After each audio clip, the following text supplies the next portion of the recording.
It's 130 years old. I tuned it as best I could. It's kind of a pain. Could use a bit of repairing.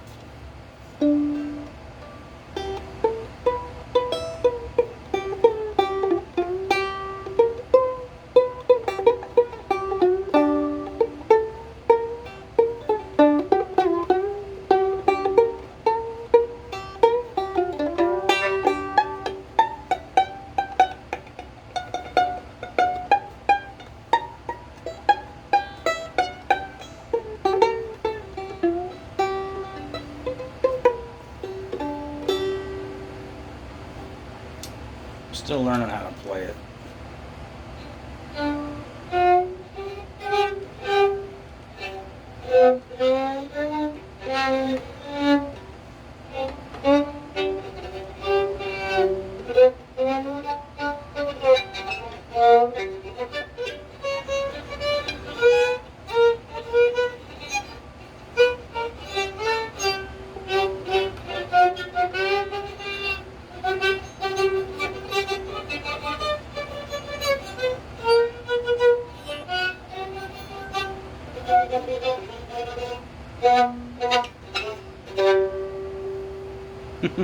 Yeah, I got a way to go.